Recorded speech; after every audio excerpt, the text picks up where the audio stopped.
Hello, happy Homebrew Wednesday. I was kind of wondering what I was going to talk about today, because I haven't been brewing or nothing like that. I'll tell you about that later on, but basically I'm going to be talking about this. This is my Smashoff beer. So the results came out last night, so I thought this would give me a good opportunity to do a little review before there's any left. There's only, 3 beers left, of which this is one, so yeah, this is my Smashoff beer. This is a Simcoe and pale malt, USO5. I think the glass is too cold. But yeah.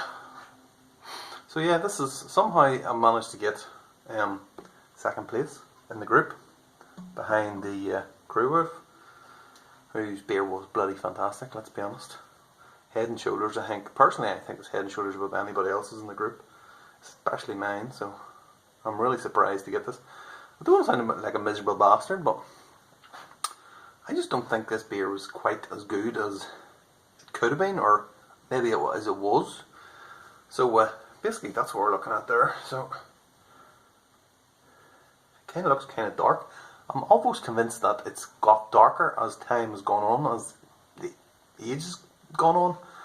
This is like bottled, well, this was brewed on the 18th of March this year, so it's on its last leg basically. But yeah, there's it there. So it's fairly clear, not too bad.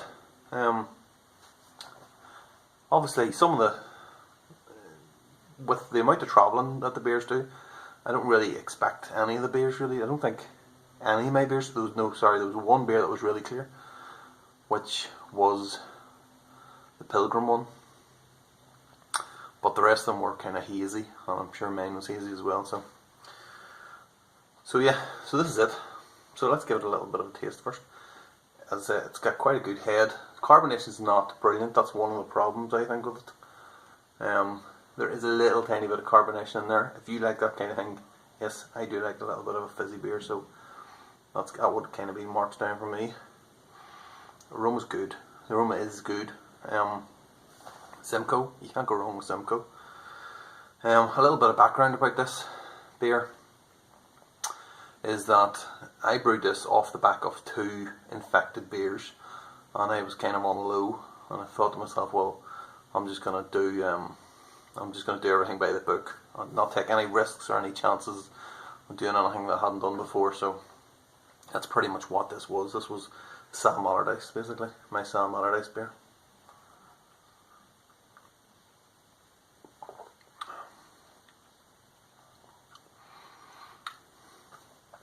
Taste wise, there is still a bit of the taste of the Simcoe in there. Not a lot of carbonation, as I've said before. It's quite cold, this. I've actually had the glass in the fridge as well too, which probably doesn't help it.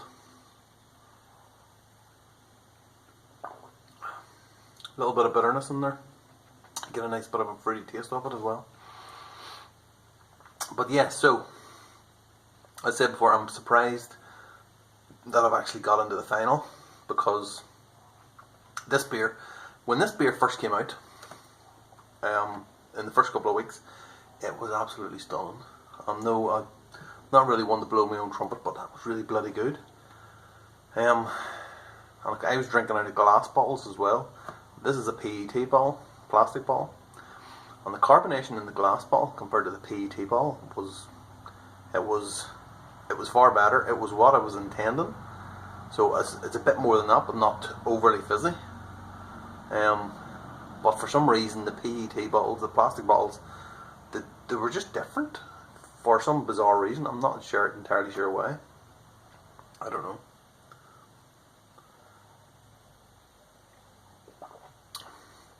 And then there's the age of it. So the idea was that I'd kind of brew it with pale malt and then the Simcoe. So the idea was then obviously that the Simcoe would be the main kind of selling point of the beer. It was going to be hop forward, which it was to begin with. Over time, it's definitely faded. There was a significant fade within like 2 months After 2 months, it was just not the same. As we know, the kind of Smashoff competition went on for an extra month, so it kind of did lose a little bit of something there. So it's actually, learned me a lesson, which is that if I was doing this again, I would definitely think about changing out the malt with something else, something that can, if the hop flavour does die off, then you can fall back on something. I'm not saying it's bad, but it needs a little bit of a boost of something else. So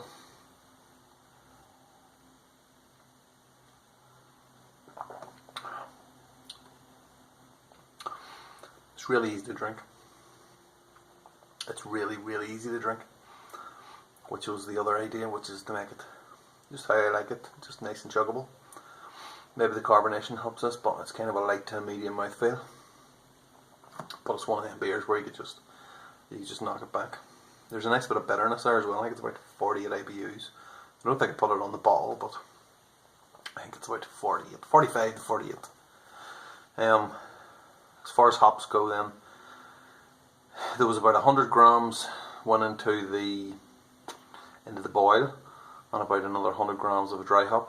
Now, with hindsight, I would have maybe taken about 50 grams of the dry hop and then put the 50 grams in kind of flame out as well.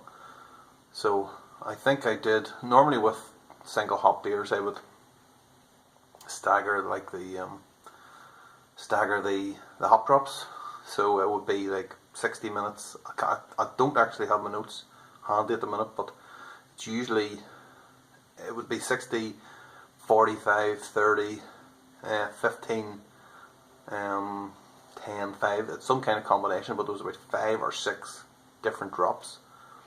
And then that way you can, I find you can definitely get an idea of what the hop kind of tastes like, both with bitter and with the flavour at the end. Obviously, as you're going along, more hops go in at the end. So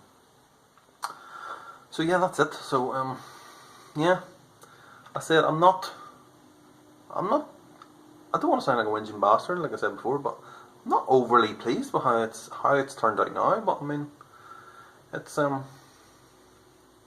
can't be that bad though, surely, is it? Obviously not. So yeah, I don't know. Anyway, so yeah, so cheers anyway to everybody in my group. As I said before, Mark's was splendid. It really was. That was a fantastic beer. There's a couple other ones as well too. I really liked.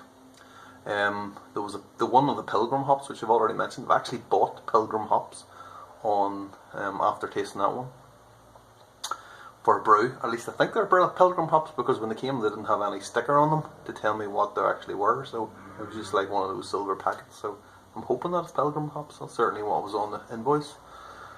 So yeah, fingers crossed. So yeah, anyway, that's it for that. So the only other thing then is I haven't done any brewing at all. I haven't actually watched any videos or anything like that. I've been on holiday and I've taken a little bit of a downtime from like brewing and all that. I said I haven't actually watched anyone's videos.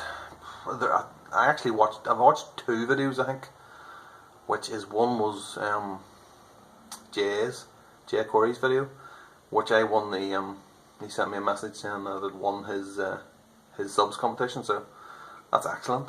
I'm really looking forward to trying the reverse osmosis beer.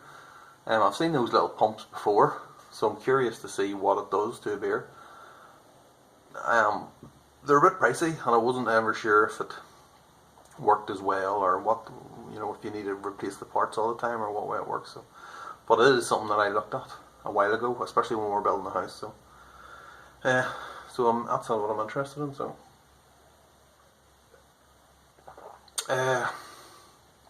what else? Yeah, so I've got no brews on. I do have one which I'm dry hopping now, which is the black IPA. I've kind of left that fermenting for longer than what I should have. I actually thought that it got stuck at 10:20, and I didn't want to come in and check it again because I wasn't sure, because it would have broke my bloody heart if it was 1020. I think it's 1017 to be honest. Maybe 1016 rather than 1020, but if it comes out of the dry hop and it's 1020, I don't know what I'm going to do. I'm not going to throw it out. I'm not going to throw it out. Please don't let me throw it out. I'm kind of running low on stocks because I haven't been brewing, and there's one other brew actually up there. I'm running low on most stocks, but I have the black IPA, obviously, the Stratosphere IPA, which I was hoping to have ready for this week just past when my family were over. I took a bottle of it and it was really quite green. I bottle everything, so it takes longer to condition, which is unfortunate for them. So I'm still hopeful that that's going to turn out okay. And then the other thing, I've got a full batch of the Saz Hallertau IPA, which has been in the bottle, must be about 8 weeks, maybe even longer, probably maybe 10 weeks. I haven't had a bottle of that in ages. It was not good the first time I tasted it. I might have a little try of that at some point over the weekend and see what it's like. But there could be a chance that is going to go one of them ones.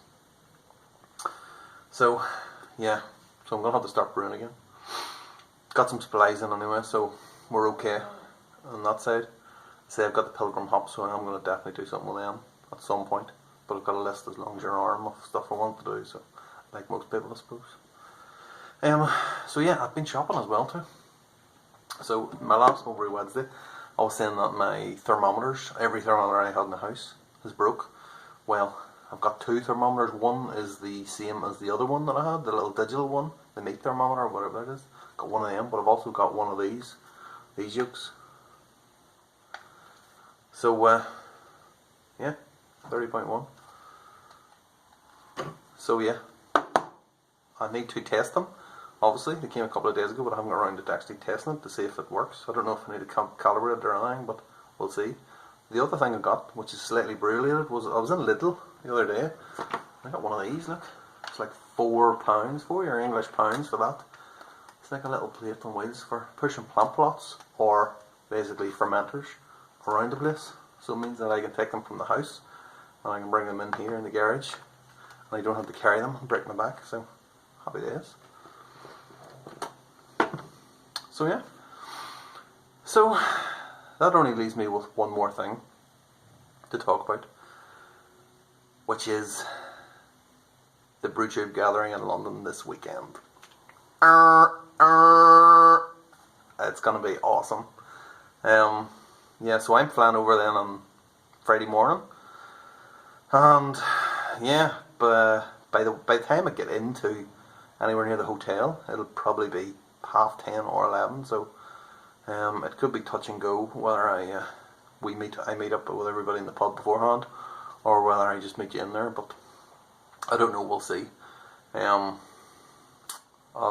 finally got everything sorted, checked in and all that stuff. I put that off for as long as. The only thing I haven't done is worked out what I'm doing, like getting from Gatwick. I'm flying to Gatwick, and then it's gonna be getting into central London. So it's either getting the Gatwick Express and then the Underground, or just get the Thames link, I think it is, into, I don't know, somewhere up there. I think it's somewhere near the city anyway, their stop. So Farringdon, is that right? But that's it. But it's going to be bloody awesome. I'm really looking forward to it. See, I've been off for this week, last week, and part of this week. I was in work today, but I just drunk too much. I was like, I really had to stop drinking because I needed a good couple of days sober before I hit London on Friday, because it's just not, my liver's going to explode, I think, on Friday if I hadn't stopped. So yeah, it's quite, I'd say it's quite, it's a little bit nerve-wracking as well too, meeting everybody. Like, you know, you watch everybody's channels on YouTube here, and you know, you think you know them, but you don't really know them, like. So it will be good actually meeting people. So in the flesh as well too, and getting pretty bloody wasted as well, and all before dinner time, which is a new one for me. I haven't done that since I was about 16. So yeah. So anyway, that's it. We're sitting at about 15 minutes here, so I'm just gonna go. So I'll just say Happy Homebrew Wednesday, and I'll see you all on Friday. Woohoo!